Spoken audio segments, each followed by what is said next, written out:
वाले दिनों में जिन जिन राज्यों में चुनाव है उसको लेकर हम लोगों ने चर्चा की, तो वहीं कई ऐसे ज्वलंत विषय जो हाल फिलहाल के दिनों में जिनको लेकर काफी चर्चा रही, भले वो वक्फ बोर्ड वाला मामला हो, लैटरल एंट्री को लेकर हो, या जिस तरीके से सुप्रीम कोर्ट के ऑब्जर्वेशंस आए जिसकी वजह से अनुसूचित जाति में क्रीमी लेयर के प्रावधानों का जिक्र उसमें किया गया।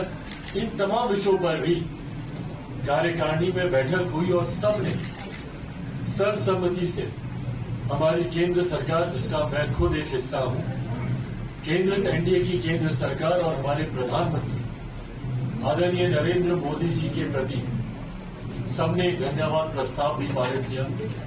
जिस तरीके से प्रधानमंत्री जी ने अनुसूचित जाति से जुड़े हुए हर महत्वपूर्ण फैसले पर और हर महत्वपूर्ण फैसले की गंभीरता को समझते हुए उचित फैसला लेने का काम किया, भले वो क्रीमी लेयर के प्रावधानों का जिक्र हो। उस दिन कैबिनेट मीटिंग में मैं भी मौजूद था, जिस कैबिनेट मीटिंग में प्रधानमंत्री जी ने इस बात को स्पष्ट किया कि अनुसूचित जाति में कोई क्रीमी लेयर का प्रावधान नहीं रहे। और यही सोच लोक जनशक्ति पार्टी रामविलास की भी थी। जिस तरीके से सुप्रीम कोर्ट के ऑब्जर्वेशंस के बाद इन प्रावधानों का बनना संभव हो सकता था, उसको प्रधानमंत्री जी ने स्पष्ट किया। अनुसूचित जाति का आधार अनटचेबिलिटी रहा। अनुसूचित जाति का आधार कभी भी शैक्षणिक आधार या आर्थिक आधार नहीं रहा। ये वो जातियां हैं जिनको भारत के संविधान में शेड्यूल किया गया है, जो कभी न कभी छुआछूत का शिकार रही, और इसीलिए इन्हें शेड्यूल कास्ट कहलाया गया। तो जब आधार अनटचेबिलिटी, आज की भी तारीख में हम लोग को उदाहरण सुनने को मिलते हैं कि एक दलित युवक को घोड़ी पर चढ़ने से रोका गया, एक दलित परिवार को मंदिर में प्रवेश करने से रोका गया।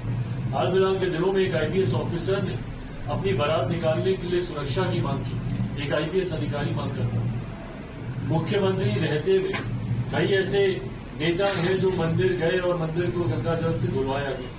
तो ये आधार भेदभाव का इसमें छुआछूत, सुप्रीम कोर्ट के जो ऑब्जर्वेशन था उसमें कहीं पर भी अनटचेबिलिटी का जिक्र नहीं था, जो हम लोग एक चिंता का विषय था। और इस चिंता को हमारी सरकार, हमारे प्रधानमंत्री जी ने न सिर्फ समझा, बल्कि इसमें उचित फैसला लेते हुए इस बात को स्पष्ट किया कि जिस तरीके से डॉक्टर बाबा साहेब भीमराव अम्बेडकर जी के वक्त आरक्षण के प्रावधानों को बनाया गया था, उसी आधार पर यह व्यवस्था आगे भी चलती रहे। तो जहां प्रधानमंत्री जी का धन्यवाद उसके लिए, वहीं लैटरल एंट्री को लेकर भी हम लोग की चिंता थी।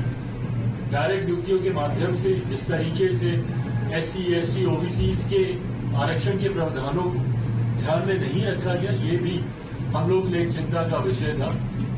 इसका एडवर्टीजमेंट को प्रधानमंत्री जी के दिशा निर्देश अनुसार विड्रॉ किया गया, जो पुनः हमारे प्रधानमंत्री जी का कमिटमेंट, उनका समर्पण सामाजिक न्याय के प्रति दर्शाता है।